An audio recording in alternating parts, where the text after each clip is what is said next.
La amiga asesinada, una semana antes de Navidad. Me mudé con mi padre cuando tenía 10 años y no conocía a nadie en la zona. La única familia cercana era la de unos amigos de mi padre, una madre soltera con 3 hijos. Por suerte, había una chica un par de años mayor que yo. Tenía 12 años cuando la conocí y con el tiempo empezamos a tratarnos. Nunca fuimos muy cercanos, pero compartíamos los mismos amigos y durante varios años fue parte de mi vida de una manera silenciosa, como esas personas que uno asume que siempre estarán allí. Una noche, mi amigo Rob estaba en su casa con ella y con su hermano menor. Los 3 estaban solos porque su madre seguía trabajando. Su madre había estado ayudando a una mujer por cuestiones laborales y, con el tiempo, descubrió que la hermana de esa mujer había pasado por una institución psiquiátrica. Hacía poco tiempo que la habían dejado en libertad. Nadie imaginó que esa información terminaría convirtiéndose en una pesadilla.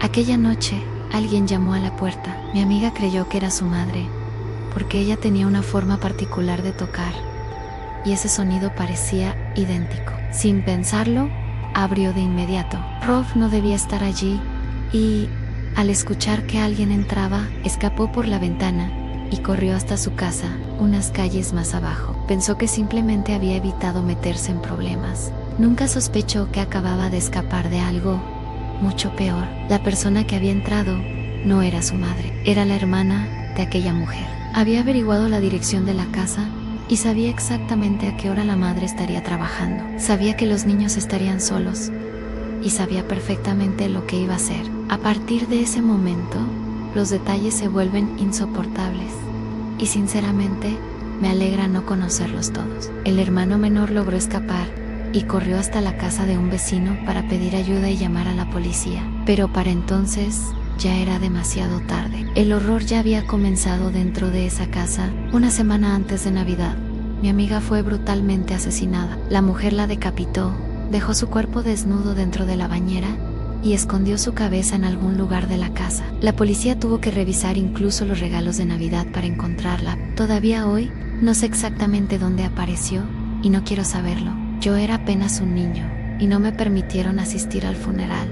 Nunca pude despedirme de ella. Nunca pude entender del todo que alguien con quien compartí parte de mi infancia había desaparecido de una manera tan monstruosa. Durante mucho tiempo intenté convencerme de que aquello no había ocurrido realmente. Cada vez que llega diciembre, no puedo evitar recordarla. Mientras otros piensan en luces, regalos y reuniones familiares, yo pienso en aquella casa, en la puerta que se abrió sin sospecha y en una niña que creyó que su madre había vuelto del trabajo. También pienso en lo fácil que puede quebrarse la normalidad. Hay recuerdos que no desaparecen por más años que pasen, permanecen ocultos en la mente y regresan cuando menos lo esperas. Esta historia es uno de esos recuerdos que se quedan para siempre, como una sombra que vuelve cada Navidad para recordarme que el mal puede llegar disfrazado de algo familiar. La abuela que llevaba un revólver en el bolso. Esto le ocurrió a la abuela de mi esposa hace unos 15 años, cuando todavía estábamos saliendo. Su esposo había fallecido aproximadamente un año antes,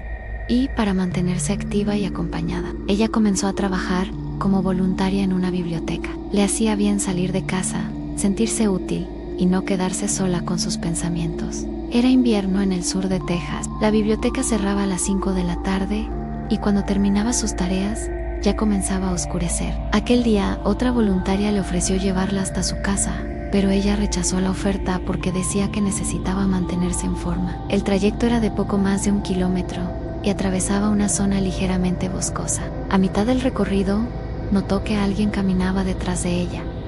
Al principio no le dio demasiada importancia. Era una mujer mayor y avanzaba lentamente, por lo que no era extraño que alguien terminara alcanzándola. Sin embargo, había algo en ese hombre que la inquietaba, una sensación difícil de explicar, que hizo que el aire se sintiera más pesado. Continuó caminando mientras él se acercaba cada vez más.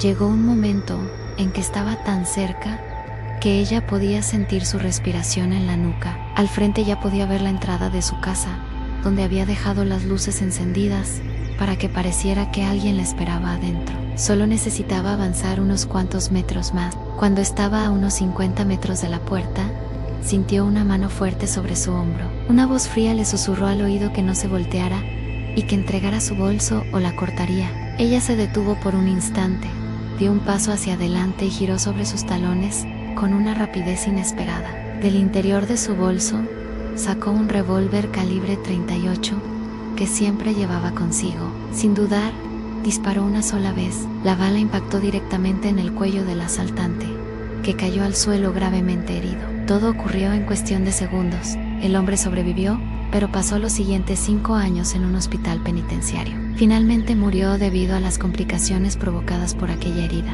La mujer a la que creyó vulnerable resultó ser la peor víctima posible para alguien con sus intenciones. La abuela de mi esposa falleció el año pasado. Hasta el final de su vida seguía repitiendo la misma frase con una calma inquietante. Decía que lamentaba haber apretado el gatillo demasiado pronto. La camioneta blanca con las placas cubiertas. Cuando tenía entre 8 y 11 años, mi hermana mayor solía cuidarme mientras nuestros padres salían por las noches. Ella me llevaba 7 años y tenía la costumbre de salir al porche para fumar, porque nuestros padres no le permitían hacerlo dentro de la casa.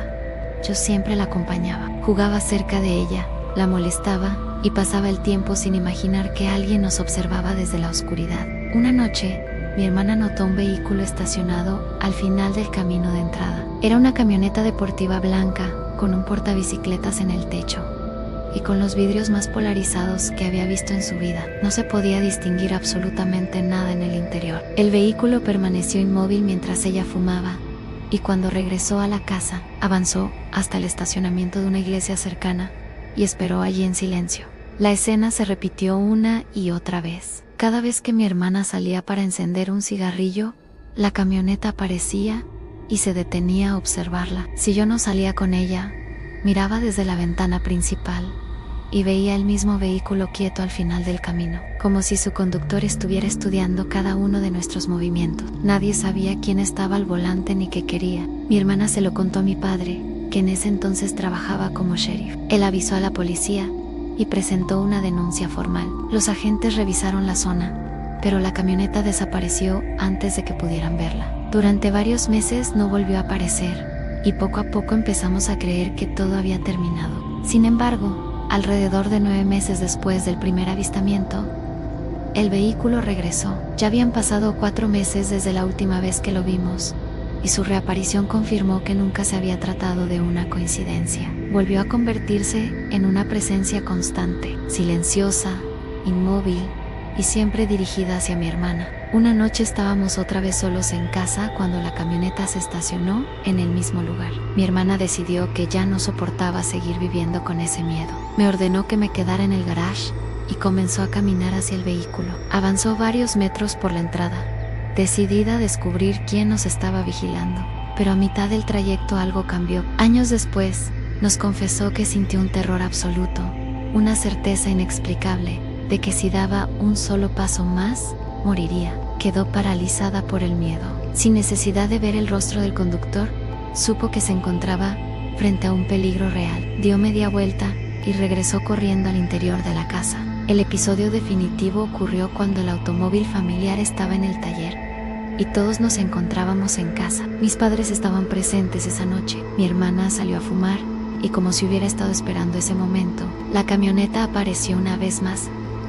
Esta vez no estábamos indefensos. Mi hermana me ordenó entrar y avisarle a nuestro padre. Él salió de inmediato con su arma en la mano y caminó con paso firme por la entrada en dirección al vehículo. No apuntó directamente, pero dejó claro que estaba preparado para actuar. En cuanto el conductor lo vio, aceleró bruscamente y escapó hacia la carretera principal. Mi padre alcanzó a identificar el modelo, el año y varias características distintivas del vehículo. Entonces, notó el detalle más perturbador de todos. La placa había sido completamente cubierta con cinta adhesiva. Quienquiera que estuviera al volante no quería ser identificado y había tomado precauciones. Para acercarse a nuestra casa sin dejar rastro, nunca volvimos a ver esa camioneta. Jamás supimos quién nos observaba, cuánto tiempo llevaba haciéndolo, ni cuáles eran sus verdaderas intenciones. Lo único seguro es que alguien siguió a mi hermana durante meses y dejó de hacerlo únicamente cuando entendió que ya no estaba tratando con niños solos, sino con un hombre armado dispuesto a proteger a su familia. A veces, Lo más aterrador no es saber quién acecha desde la oscuridad, sino no descubrirlo nunca. Porque cuando el peligro desaparece sin explicación, la mente llena ese vacío con posibilidades mucho peores que cualquier verdad. Y hasta hoy, cada vez que recuerdo aquellos vidrios negros al final del camino, sigo sintiendo la misma pregunta que nunca tuvo respuesta. ¿Qué habría pasado si mi hermana hubiera dado un paso más?